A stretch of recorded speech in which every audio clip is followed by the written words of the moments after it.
Assalamualaikum warahmatullahi wabarakatuh. Halo, selamat datang di video kali ini.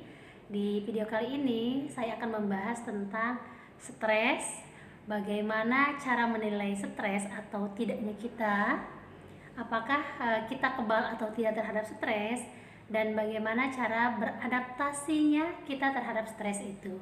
Nah, kita akan bahas di video kali ini, jadi pastikan kalian nonton video ini sampai selesai ya. Definisi stres menurut Robin tahun 2001 adalah suatu kondisi yang menekan keadaan psikis seseorang dalam mencapai sesuatu kesempatan di mana untuk mencapai kesempatan tersebut terdapat batasan atau penghalang. Menurut Seyle, stres adalah segala situasi di mana tuntutan non-spesifik mengharuskan seorang individu untuk merespon atau melakukan tindakan. Stres adalah gangguan pada tubuh dan pikiran yang disebabkan oleh perubahan dan tuntutan kehidupan. Ini menurut Vincent Cornelli. Menurut Weinberg dan Gold, artinya adalah ketidakseimbangan antara tuntutan fisik dan psikis dan kemampuan memenuhinya. Gagal dalam memenuhi kebutuhan tersebut akan bersifat atau berdampak krusial. Jadi kalau melihat dari definisi yang tadi dipaparkan, kita bisa tarik kesimpulan ya. Jadi stres itu adalah gangguan mental yang dihadapi seseorang akibat adanya tekanan. Tekanan ini muncul dari kegagalan individu dalam memenuhi kebutuhan atau keinginannya. Nah, tekanan ini bisa berasal dari dalam ataupun dari luar. Contohnya adalah kamu mau UAS. Kampus kamu mewajibkan kamu untuk bayar SPP untuk mendapatkan kartu ujian. Nah, sedangkan kamu sudah nunggak 2 bulan ya. Dan waktu ujiannya tinggal 2 hari lagi dan kamu panik nih, nggak bisa memenuhi bayaran dari kampus.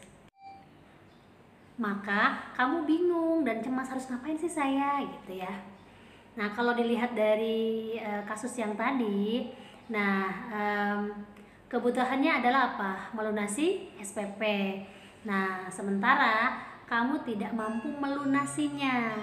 Artinya, kamu gagal dalam memenuhi kebutuhan dan ini disebut dengan stres. Gagal memenuhi kebutuhan. Dari contoh tadi bisa kita pahami ya. Oke. Contoh lainnya adalah ada seorang ibu hamil yang dia sudah memasuki usia 9 bulan mau melahirkan. Sementara dia tidak punya uang untuk ke biaya bersalin. Nah, maka dia cemas memikirkan biaya untuk bersalin. Nah, ketidakmampuan ibu itu untuk menyiapkan uang untuk bersalin adalah menimbulkan stres. Apakah stres selalu berakibat buruk? Tidak juga ya. Ada stres yang berakibat baik atau berakibat buruk. Oke, kita lihat. Nah, Seyle ini membagi menjadi 2. Ada yang disebut dengan eustress dan ada yang disebut dengan distress. Eustress itu adalah stres yang baik. Ini menantang kamu untuk menjadi lebih maju, kamu lebih bersemangat untuk menghadapinya. Contohnya, kebutuhan untuk menang dalam sebuah pertandingan. Nah, maka karena kamu butuh untuk menang, kamu berjuang, kamu berlatih dengan sebaik-baiknya. Nah, contoh selanjutnya, kebutuhan untuk menolong persalinan dengan aman dan selamat. Ya, jadi kamu berlomba-lomba nih untuk memberikan pelayanan yang terbaik. Ya. Contoh nih, misalnya ada seorang bidan yang masih baru. Dia itu mau banyak pasien bersalin di tempat prakteknya gitu ya. Nah, sedangkan tempat tinggalnya itu dekat dengan bidan yang senior. Nah, ini membuat kamu stres Dan ini memacu kamu untuk lebih baik. Lebih baik dalam apa? Lebih baik dalam memberikan pelayanan, ya. Jadi stres ini memacu kamu untuk menjadi lebih baik. Contoh lainnya, ada seorang laki-laki yang sedang mencari pasangan, mencari pendamping hidupnya. Nah, sementara calon yang dia bidik itu adalah sudah mempunyai teman dekat. Nah, maka kamu berlomba-lomba bagaimana mendapatkan perhatian perempuan itu agar bisa menjadi pasangan kamu. Ya, jadi stresnya lebih baik. Itu disebut dengan eustress. Bisa dipahami ya? Selanjutnya, distress. Ini stres yang berakibat buruk. Ini membuat kamu menjadi malas, kamu jadi malas ngapa-ngapain, bikin kamu sakit, tidak bersemangat, lebih gampang emosi, dan ini dampaknya jelek terhadap kamu. Oke. Stres itu ada pemicunya, dan pemicunya itu disebut dengan stresor, ya. Ada beberapa penyebab daripada stres, ya. Di sini ada 3: katastrofi, perubahan kehidupan, dan kejadian sehari-hari. Katastrofi itu adalah kejadian besar terjadi secara tiba-tiba dan tidak dapat diprediksi. Misalnya bencana alam, kena banjir tiba-tiba, kena tsunami, kebakaran, longsor, dan perang. Itu katastrofi. Kita tidak bisa memprediksinya, ya. Dan itu menjadi sumber stres kita. Perubahan kehidupan. Nah, ini perubahan kehidupan seseorang dapat memicu terjadinya stres. Misalnya perceraian. Dari tadinya dia punya pasangan, terus dia bercerai. Pasti ini akan akan berdampak stres pada perubahan hidupnya. Selanjutnya, pernikahan. Tadinya dianya single, tidak punya pasangan, terus dia punya pasangan, menikah. Nah, ini pun akan memicu konflik awal-awal pernikahan, ya. Menjadi ibu baru, tidak punya anak tadinya, terus hamil, melahirkan, punya anak, biasanya bisa tidur dengan nyenyak tanpa gangguan.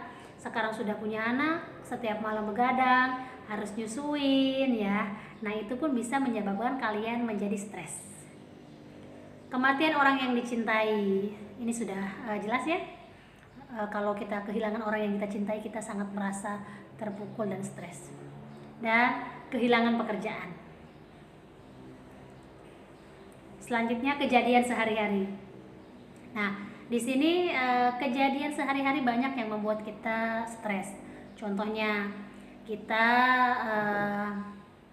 jadwal kerja yang padat, atau jadwal kuliah yang sangat padat, telat masuk kuliah, telat masuk daring, lalu lintas yang sangat padat, antrian yang panjang di kasir gitu ya, loket atau bank atau di stasiun. Nah, kejadian sehari-hari ini bisa menjadi kita menjadi stres. Stresor itu diidentifikasi sebagai penyebab timbulnya stres, ya. Tadi sudah kita jelaskan. Nah, dan sumber stres ini bisa berasal dari dalam tubuh dan dari luar tubuh. Dan stres ini terjadi apabila stresor atau si pemicu stres tersebut dirasakan dan dipersepsikan sebagai ancaman, sehingga menimbulkan kecemasan, ya, yang merupakan awal dari gangguan kesehatan fisik dan psikologisnya. Jadi kalau stresornya itu dianggap sebagai ancaman, maka akan timbullah stres. Tapi kalau tidak dianggap, ya sudah, tidak akan terjadi stres. Jenis-jenis stresor secara biologi, fisik, kimia, sosial, dan psikologik, dan spiritual. Oke, secara biologik apa di sini? Berupa bakteri, virus COVID-19, hewan, binatang, ya. dan berbagai macam makhluk hidup yang dapat mempengaruhi kesehatan. Contohnya, tumbuhnya jerawat membuat kita stres banget. Mau presentasi ada jerawat, mau ketemu seseorang ada jerawat. Nah, itu menjadi stresor biologik ya. Kalau kalian mempersepsikan bahwa jerawat itu merupakan sesuatu yang bermasalah. Ya. Stresor fisik. Nah, ini berupa perubahan iklim, suhu, cuaca. Aduh, panas banget ya. Kulit aku kebakar. Contohnya, aduh, hujan aja.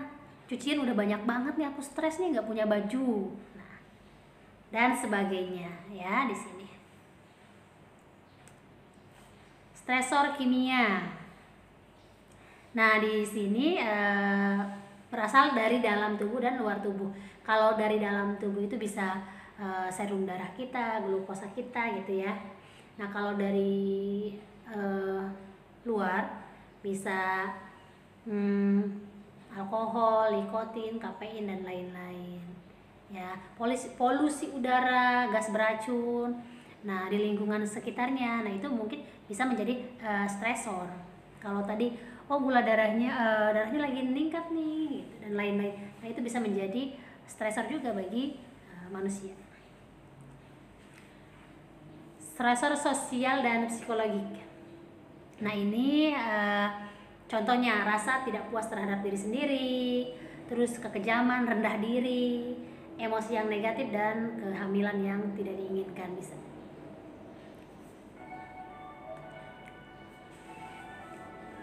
Selanjutnya stresor spiritual. Nah, stresor spiritual ini yaitu adanya persepsi negatif terhadap nilai-nilai ketuhanan. Oke, saya mencontohkan di sini ada selegram Korea, kalian pasti tahu ya. Ayanomon udah mencari agama Islam. Nah, karena dalam diri dia tidak merasa puas, ada nilai-nilai negatif dari ketuhanan itu yang kok kayaknya saya tidak mendapatkan ini ya di tempat saya gitu. Makanya dia mencari sesuatu, mencari agama yang lain ya. Bisa dipahami ya contohnya? Nah, stresor itu, penyebab stres itu bukan hanya menyebabkan negatif saja, tetapi ada stresor yang positif. Contohnya, kenaikan pangkat, promosi jabatan, ya, menikah, mempunyai anak, itu juga bisa menyebabkan stres yang bahagia. Di sini ada model stres ya, ada yang pertama adalah unsur langsung, unsur kepribadian, unsur interaktif, unsur perilaku sehat, dan unsur perilaku sakit ya. Itu model stres. Unsur langsung. Di sini stresnya dapat menghasilkan atau mempengaruhi secara langsung perubahan fisiologis dan psikologis. Adanya ketegangan ya, mengakibatkan berdebar-debar denyut nadi kita, jantung kita. Nah, ini adalah unsur langsung. Unsur kepribadian. Unsur kepribadian di sini, setiap stres itu dipengaruhi oleh tipe kepribadiannya masing-masing ya.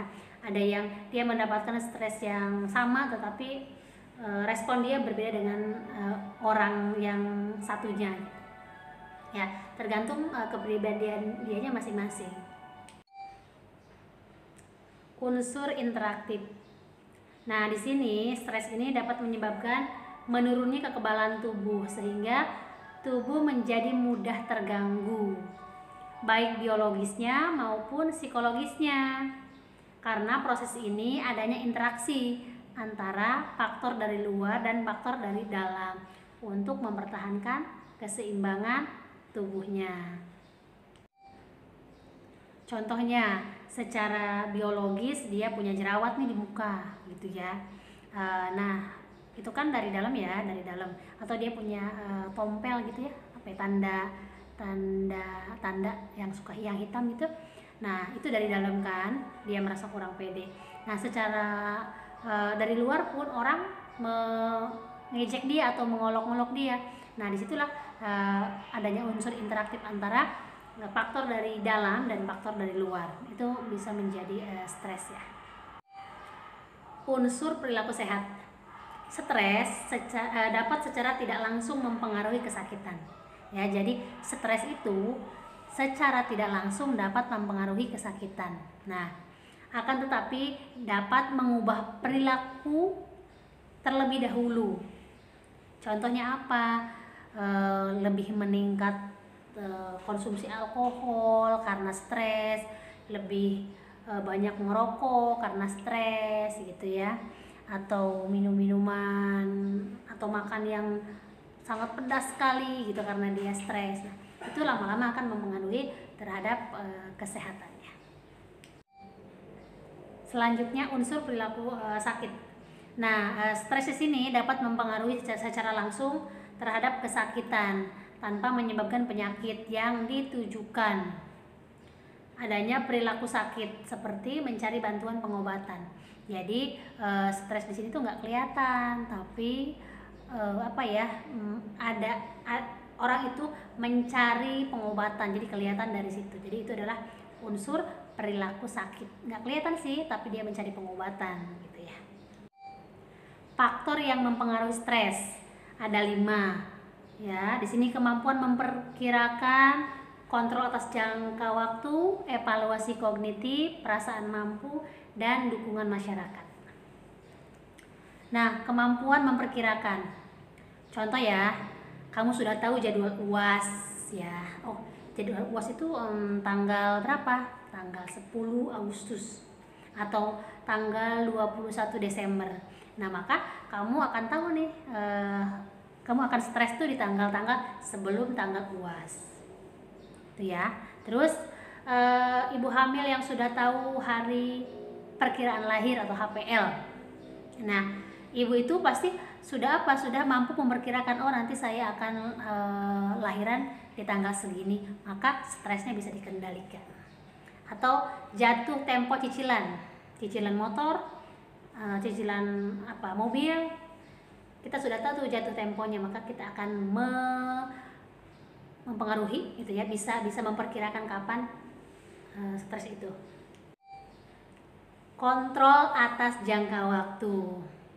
Ketika seseorang mampu mengontrol jangka waktu kejadian stres, itu akan mempengaruhi tingkat stres.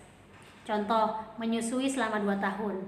Jadi hanya 2 tahun saja dia merasa stres gitu ya, karena harus begadang dan lain-lainnya. Atau contoh lain, tinggal di asrama 3 tahun selama menjadi siswa akbid. Nah, jadi stresnya akan 3 tahun saja. Atau LDRan dengan suami selama 2 tahun. Nah, maka akan stres selama 2 tahun saja.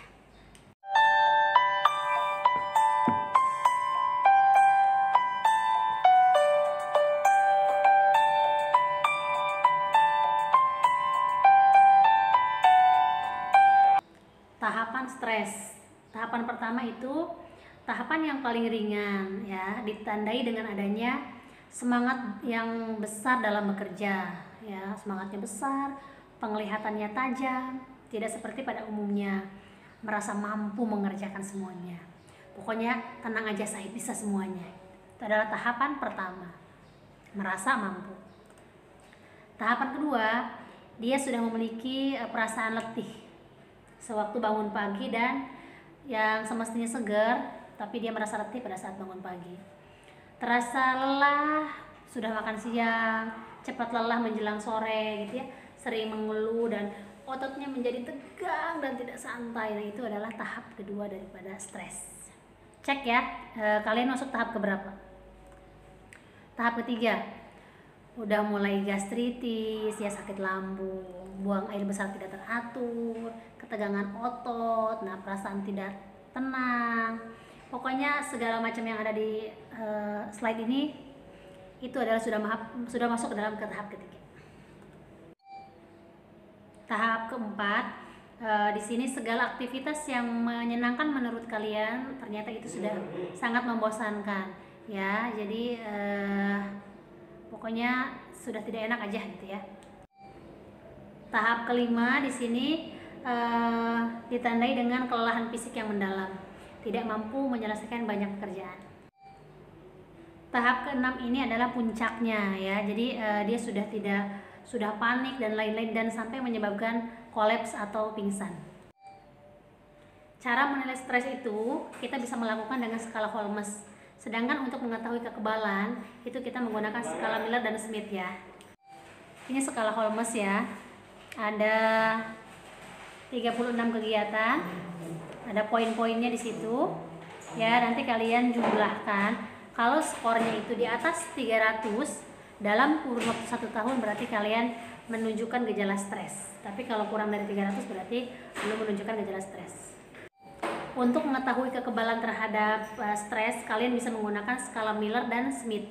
Di sini ada 20 aktivitas ya. Diberi skor 1 sampai 5 ya. 1 itu hampir selalu dikerjakan. 2, 3, 4 itu rentang di antara 1 sampai 5 dan 5 itu hampir tidak pernah dikerjakan. Kalian bisa lihat di sini skalanya ya, ada 20. Kalian bisa lihat, bisa identifikasi sendiri. Selanjutnya caranya adalah jumlah total skor dikurangi 10 sama dengan nilai ya. Jadi kalau skornya 50 ya dikurangi 20 jadi 30 ya nilainya. Jadi dia ada di kurang kebal terhadap stres. Kalian bisa coba sendiri, bisa identifikasi sendiri stres kalian. Kebal nggak sih kalian terhadap stres? Perubahan yang terjadi ketika seseorang mengalami stres banyak banget. Rambutnya beruban, wajahnya tegang, napasnya berat, sesak ya, jantung berdebar-debar, lambungnya mual, ototnya sakit gitu ya, susah tidur, sakit mental, histeris dan lain-lain. Selanjutnya adaptasi. Adaptasi ini adalah penyesuaian terhadap suatu penilaian terhadap stres ya. Di sini adaptasi dibagi 2. Ada yang adaptasi secara fisiologis. Nah, ini contohnya apa? Masuknya kuman penyakit ke tubuh manusia. Secara fisiologis dibagi menjadi 2. Ada yang las lokal, jadi bengkak, nyeri, panas di sekitar yang lokal. Ada yang memang gas general gitu ya, jadi seperti panas di seluruh tubuh, berkeringat contohnya. Ada lagi adaptasi psikologis ya.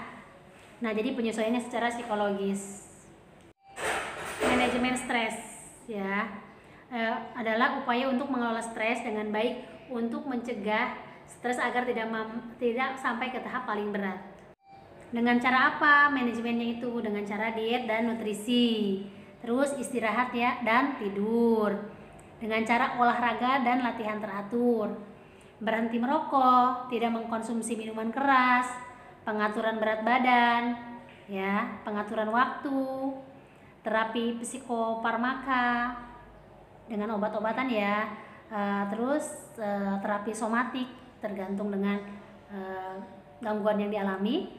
Nah, dan psikoterapi. Di sini ada suportif dan psikoterapi redukatif.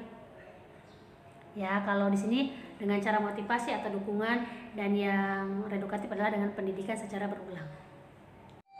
Selanjutnya terapi psikoreligius. Nah, di sini tentunya diingatkan dengan hal-hal yang bersifat religius ya. Ini contoh kasus seorang remaja, dia mengalami menarche, terus payudaranya membesar dan lain-lain. Nah, responnya merasa cemas dan lain-lain. Apa penanggulangannya? Penanggulangannya adalah kita harus memberikan pendidikan seks terhadap remaja tersebut. Ini contoh dari ini ya, yang lainnya. Peran bidan dalam mengatasi stres. Bidan harus mampu memfasilitasi adanya permasalahan seseorang yang mengalami stres. Ya, jadi kita harus mampu memfasilitasi permasalahan orang yang mengalami stres. Kedua, melakukan tindakan. Kita harus melakukan tindakan manajemen stres sesuai dengan prinsip manajemen stres. Yang ketiga, bidan dapat menggunakan strategi pemecahan masalah yang ditunjukkan untuk mengurangi masalah tersebut. Baik, ini adalah tugas kalian. Silakan kalian identifikasi, pilih 2 responden saja, tidak usah semuanya ya. Terima kasih banyak, cukup sekian. Assalamualaikum warahmatullahi wabarakatuh.